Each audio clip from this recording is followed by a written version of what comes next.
Olá, estudantes da EJA, tudo bem com vocês? Eu sou a professora Patrícia, estou com o componente curricular de Ciências Humanas, História e Geografia para as turmas do EJA fase 1 e fase 2. O tema da nossa aula de hoje será a parte 2, tá? Da cultura afro-brasileira indígena, trabalhando, dando continuidade à temática que a gente tratou na aula passada, porém, na aula de hoje, a gente vai ver um pouco, dos povos tradicionais. Povos esses que estão distribuídos aqui, onde a gente vai ver as características, de cada um desses povos. Começando pelos quilombolas, ribeirinhos, assentados, os povos circenses e os ciganos.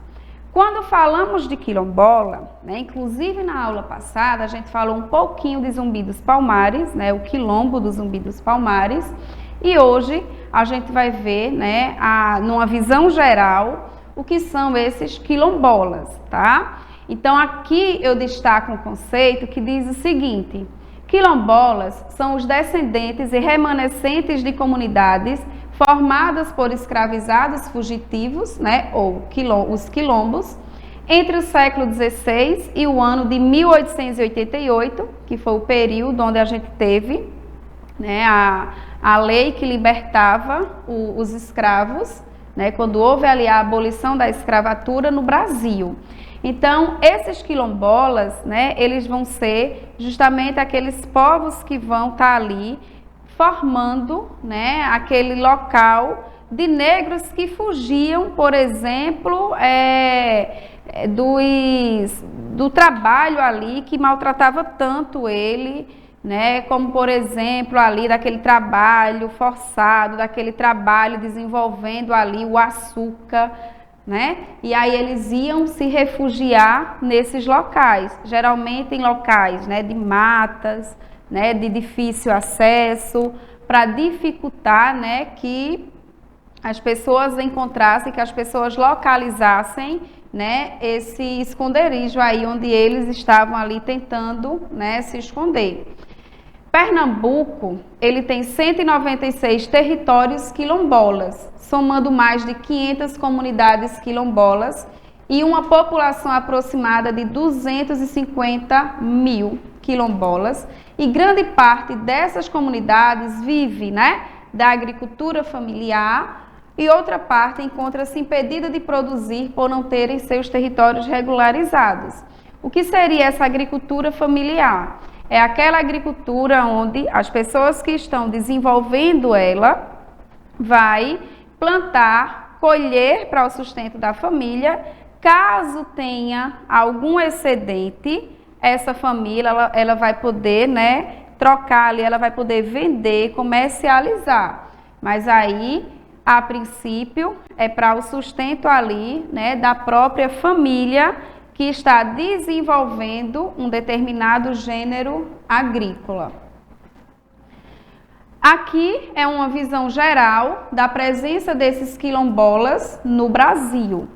E aí, quando a gente identifica essas terras quilombolas aqui no Brasil, percebemos que, de acordo com a Fundação Cultural Palmares, que fez esse levantamento, ele mapeou 3.524 dessas comunidades. Porém, esse número ele pode chegar a 5.000 aqui no Brasil, de presenças de territórios aí de quilombolas.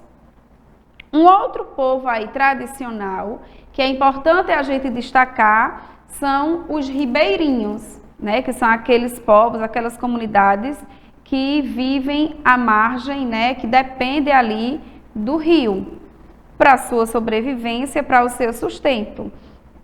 Essa comunidade ribeirinha, elas se adaptam à questão climática, à natureza, como, por exemplo, em períodos de cheias, em períodos em que os rios têm ali a sua vazão, o seu leito enlarguecido, elas vão ter a sua moradia adaptada a esta realidade.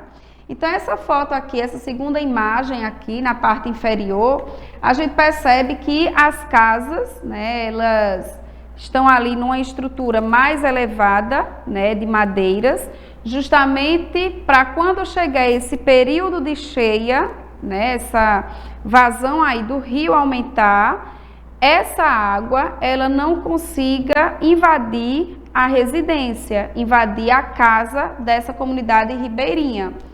São pessoas, né, que infelizmente estão aí muitas vezes esquecidas pelo poder público, né, e que a gente precisa bater na tecla de que são pessoas que necessitam de acesso à educação, de acesso à saúde, saneamento básico, né, energia elétrica, de uma facilidade de terem acesso a esses recursos. Então, eles cultivam pequenos roçados, né, para o próprio consumo e também podem praticar atividades extrativistas e da própria subsistência. Quando a gente analisa essa comunidade ribeirinha, a gente consegue perceber, né, no período ali da extração do látex, né, quando muitos nordestinos migraram daqui para a região norte, eles estavam ali, né, inseridos nessa mesma perspectiva, assim, né, quando não tinha esse acesso a essa extração do látex, eles iriam aí morar também, né, nessa margem desses rios, dependendo dessas atividades para sobreviver, da pesca artesanal, tá, como principal atividade também de sobrevivência. Na primeira imagem, a gente vê uma família ali, né, num barquinho, tentando ali esse meio de sobreviver, esse meio de se locomover também, né, diante de toda a dificuldade que essa população ribeirinha, elas estão ali se deparando. Os assentados, né, a gente quando fala em assentamento, a gente pensa naquela questão dos sem terras, dos sem tetos, né? Aquela questão do MST, aquela questão da reforma agrária, né? Essa reforma que é para fazer essa redistribuição de terras, né, para as pessoas que não têm acesso. E aí, diante desses assentados, eles contam com créditos de assistência técnica, de infraestrutura e outros benefícios de apoio ao desenvolvimento das famílias assentadas. Eles também, né, até que tenha a emissão do título de domínio, o lote vai pertencer ao INCRA. Portanto, sem esse documento, o beneficiário ele não pode vender, ele não pode alugar, ele não pode doar ou arrendar ou emprestar suas terras a terceiros, né? Então, fica ali até sair toda essa documentação para que ele possa, inclusive, arrendar a sua terra. A família beneficiada deve residir e explorar o lote com o desenvolvimento de atividades produtivas diversas. Aqui a gente tem duas imagens, né, de assentados, onde a gente percebe a moradia, né, e a terra ali para que ele cultive, né, para que ele desenvolva ali essas atividades que serão aí beneficiadas, inclusive pela sua família. Os circenses, né, que são aqueles povos que trabalham, que estão presentes nos circos. A origem do circo, ele vai remontar aí a mais de 4.000 anos, né, em várias civilizações antigas, como por exemplo a China, o Egito, a Grécia, a Índia. Esse circo, né, ou o primeiro grande circo que a gente tem conhecimento, foi na Roma Antiga. E, infelizmente, esse circo, ele sofreu aí um incêndio. E quando ele foi, né, incendiado, teve aquele local destruído, a gente vai ter a presença, né, do Coliseu, que é essa imagem aqui na parte inferior. Esse Coliseu era onde era promovido alguns eventos, tá, para o público, onde no século XVIII, na Inglaterra, os circos ganharam características modernas, com picadeiros, apresentando os tipos de artes circenses que conhecemos. Já aqui no Brasil, essa história do circo, ela já é mais recente, ela data aí do século XIX, tá? E aí, nesse período, muitas famílias, eles iam ali reunir-se, né, para ver a apresentação, né, dessas pessoas que trabalham no circo. A gente tem uma figura muito presente, né, nessas apresentações, que é o palhaço. Se a gente for olhar um pouquinho da história do palhaço, antigamente era aquele palhaço, né, com a carinha triste, né, com aquela carinha ali bem para baixo. E aí o palhaço de hoje, né, o palhaço mais recente, a gente vê que é aquele que leva a brincadeira, a risada, né, para o público se divertir com ele.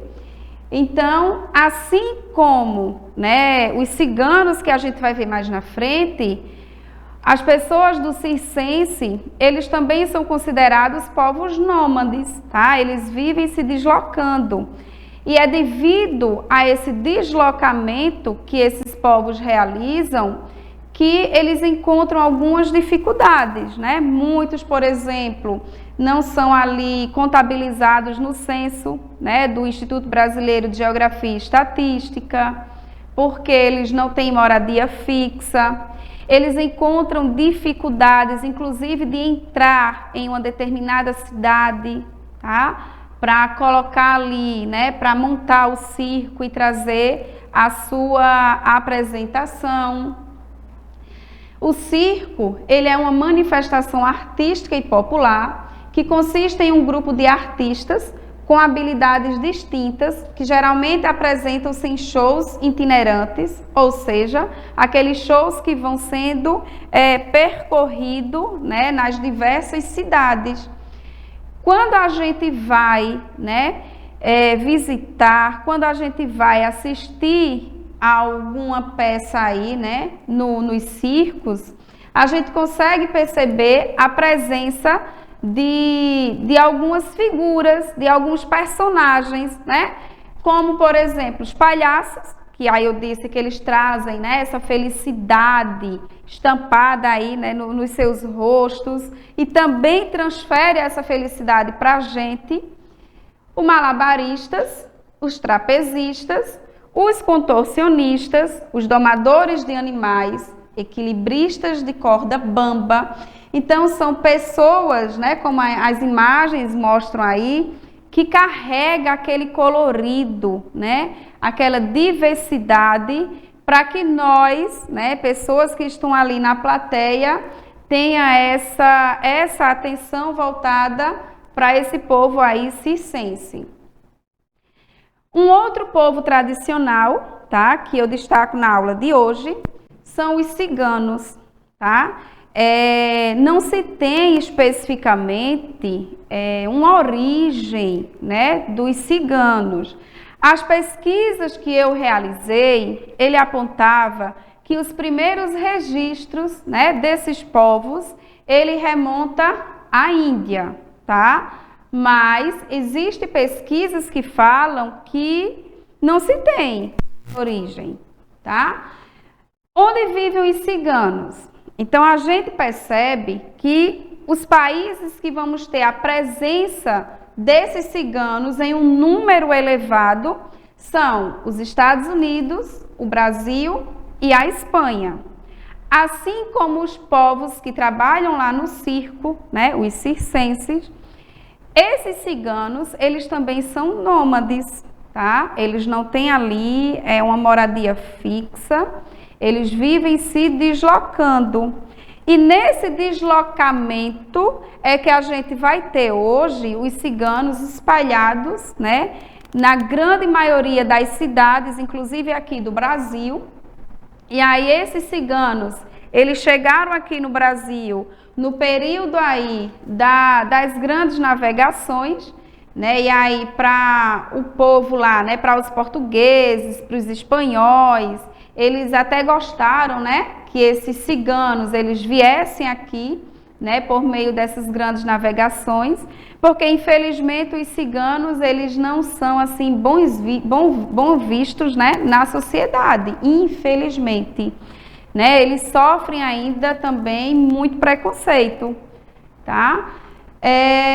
A cultura cigana, ela é uma cultura também diversa, assim como a religião, ela é diversa, e é diversa por quê? Porque ela vai adquirindo características do local que ela está passando.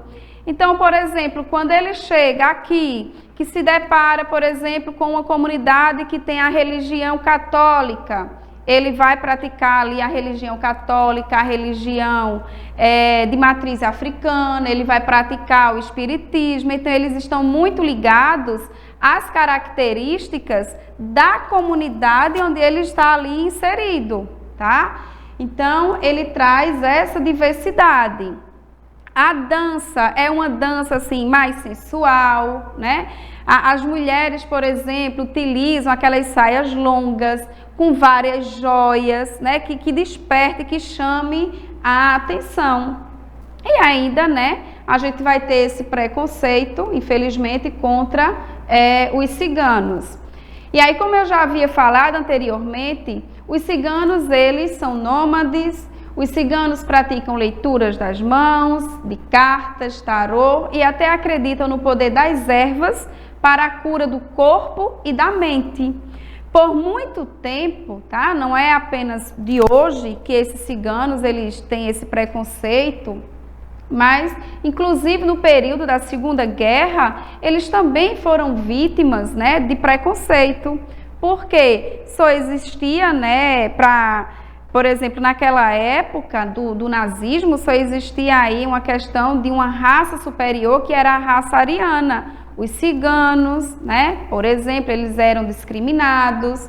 E aí a gente vai ter que hoje esses povos, eles ainda vão ser vítimas desse preconceito, que torna ausentes algumas políticas públicas voltadas para a assistência desses povos. O nosso desafio, tá? Também é um desafio que é para você analisar a própria população do seu município. Lembra do último desafio que eu tinha feito na aula anterior?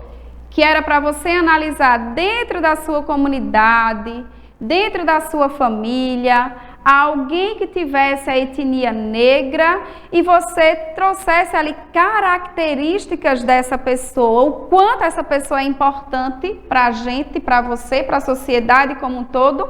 Pois bem, o desafio de hoje, você vai pesquisar no município do Paulista se há algum desses povos que a gente trabalhou, desses povos tradicionais, seja eles quilombolas, seja eles os ribeirinhos, seja eles ciganos, cicense, tá? Algum desses, e trazer, tá? Relatos do cotidiano desses povos, tá? Como é que eles vivem, como é a questão da adaptação deles. Ah, professora, aqui eu encontro todos desses povos que a senhora falou. Relate aí o cotidiano de todos os povos que você encontrar. Mas também, se encontrar apenas um, tranquilo, tá? Façam essa pesquisa, tragam imagens, textos escritos, relatando justamente meios, né? Essas características. Espero que vocês tenham gostado da nossa aula de hoje. Fiquem com Deus e até a próxima aula. Tchau!